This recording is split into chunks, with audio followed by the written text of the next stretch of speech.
Materi yang pertama yaitu parenting.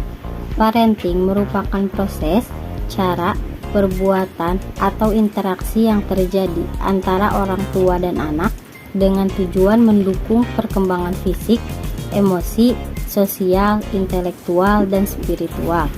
Parenting terjadi sejak anak masih berada dalam kandungan hingga ia dewasa. Tujuan dari parenting adalah 1. Memastikan anak-anak selalu dalam keadaan sehat dan aman. 2. Mempersiapkan anak-anak agar tumbuh menjadi produktif. Dan 3. Menurunkan nilai-nilai budaya. Adapun jenis-jenis parenting yaitu 1. Authoritarian parenting.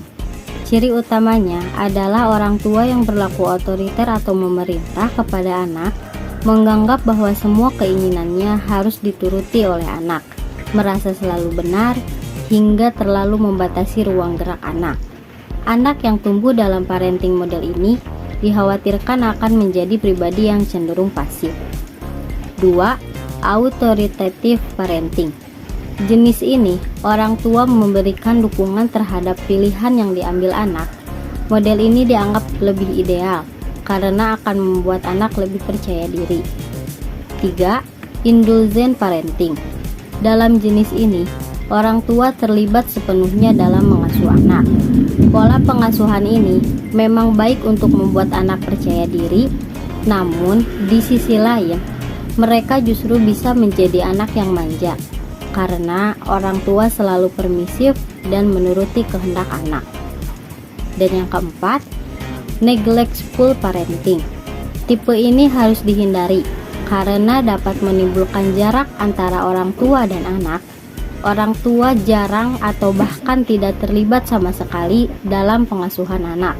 Penyebabnya macam-macam, salah satunya dari kesibukan pekerjaan. Jenis-jenis program parenting. 1. Parents Gathering.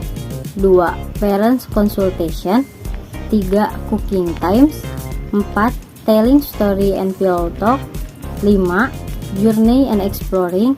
Dan 6. Gardening. Baik, selanjutnya perkenalkan, nama saya Ratnadia Puspita dengan NPM 212103026 akan menjelaskan mengenai keterlibatan orang tua dalam pendidikan. Keterlibatan orang tua dalam lembaga pendidikan menurut Berger dapat dilakukan melalui yang pertama, pelibatan orang tua sebagai pendidik bagi anaknya. Yang kedua, pelibatan orang tua sebagai pengamat proses pembelajaran di kelas. Yang ketiga, pelibatan orang tua sebagai tenaga sukarela yang bersifat sementara. Yang keempat, menjadikan orang tua sebagai sumber tenaga sukarela. Yang kelima, menjadikan orang tua sebagai pengambil kebijakan di sekolah. Alasan pentingnya keterlibatan orang tua dalam pendidikan di lembaga pendidikan menurut Epstein dalam Brewer adalah yang pertama, orang tua dan guru lebih banyak memiliki kesamaan dibandingkan perbedaan dalam mendidik anak mereka. Mereka banyak memiliki tujuan dan kebutuhan yang perlu dibagi satu dengan lainnya. Yang kedua, keterlibatan orang tua dalam program tidak hanya berhenti pada pendidikan anak, tetapi sebaiknya berlanjut sampai pada jenjang berikutnya. Yang ketiga, program yang disusun lembaga pendidikan melibatkan semua anggota keluarga. Yang keempat, program yang disusun lembaga pendidikan menjadikan tugas guru menjadi lebih mudah. Dan yang terakhir, program berkembang seiring dengan waktu. Bisa dilihat menurut Briggs dan Potter dalam Suyanto, kerjasama orang tua dengan lembaga pendidikan dikelompokkan menjadi dua, yakni keterlibatan atau parent involvement dan partisipasi atau parent participation. Keterlibatan orang tua merupakan tingkat kerjasama yang minimum. Misalnya, orang tua datang ke lembaga pendidikan dan membantu lembaga pendidikan jika diundang saja. Sebaliknya, partisipasi orang tua merupakan tingkat kerjasama yang lebih luas dan tinggi tingkatannya. Orang tua dan sekolah duduk bersama untuk membicarakan berbagai program dan kegiatan anak. Orang tua datang ke sekolah untuk membantu guru melaksanakan tugas-tugas rutin seperti menyiapkan makanan, menyiapkan alat atau media yang dibutuhkan untuk pembelajaran, dan ikut menjadi keamanan. Contoh daftar keterlibatan keluarga dalam kegiatan di sekolah yang disosialisasikan oleh Kementerian Pendidikan dan Kebudayaan Direktorat Jenderal Pendidikan, Anak Usia Dini, dan Pendidikan Masyarakat. Direktorat Pembinaan Pendidikan Keluarga yaitu: yang pertama, mengantar anak dan mengikuti pertemuan dengan wali kelas pada hari pertama masuk sekolah. Yang kedua, mengikuti pertemuan dengan wali kelas pada tengah semester. Yang ketiga, mengikuti kelas orang tua pada semester 1. Yang keempat, mengambil raport semester 1 sambil konsultasi kemajuan anak. Yang kelima, mengikuti pertemuan dengan wali kelas pada awal semester 2. Yang keenam, membahas persiapan pentas kelas akhir tahun bersama paguyuban orang tua. Dan yang terakhir, menghadiri pentas kelas akhir tahun dan memberikan penghargaan kepada anak dan orang tua. Untuk yang selanjutnya bisa dilihat, keterlibatan keluarga dalam kegiatan sekolah banyak sekali dampak positif bagi perkembangan anaknya.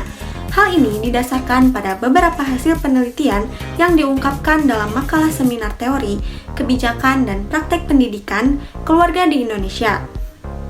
Sebagai berikut, yang pertama, hasil penelitian ISO dalam American Journal of Community Psychology menunjukkan bahwa ketika orang tua dan sekolah berkolaborasi secara efektif, siswa dapat berperilaku dan menunjukkan prestasi yang lebih baik di sekolah.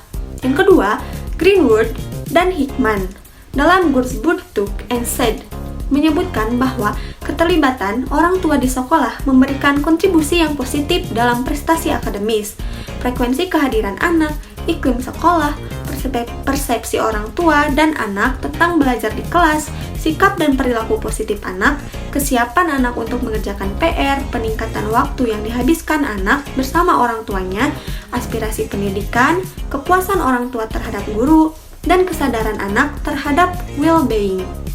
Yang ketiga, ada Kotaman dalam Geburtstuk and Said menjelaskan bahwa keterlibatan orang tua yang aktif dapat memberi efek positif pada berbagai aspek pendidikan, termasuk meningkatkan perilaku anak dan adaptasi sosial, mengurangi masalah kedisiplinan di sekolah, meningkatkan kesuksesan di sekolah, dan meningkatkan kehadiran di sekolah.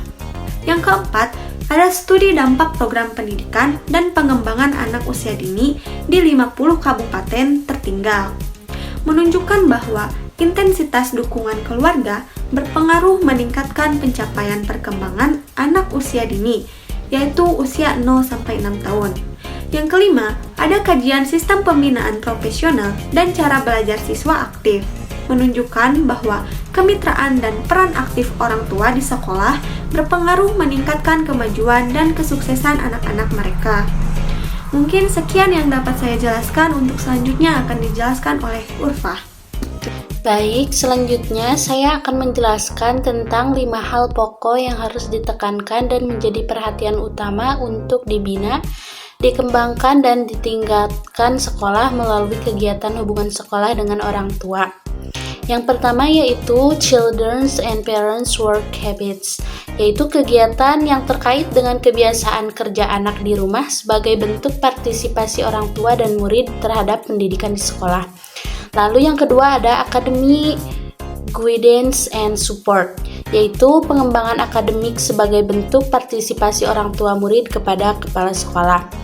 Yang ketiga ada Stimulation to Explore and Discuss Ideas and Events, yaitu menstimulasi anak dan berdiskusi dengan anak di rumah sebagai bentuk partisipasi orang tua murid kepada sekolah. Lalu yang keempat ada Language Development in the Home, yaitu kegiatan pengembangan bahasa anak di rumah sebagai bentuk partisipasi orang tua murid kepada sekolah. Lalu yang terakhir ada Academic Aspiration and Expectation, yaitu aspirasi akademik dan harapannya sebagai bentuk partisipasi orang tua murid kepada sekolah. Selanjutnya yaitu ada beberapa partisipasi masyarakat atau orang tua dalam pendidikan.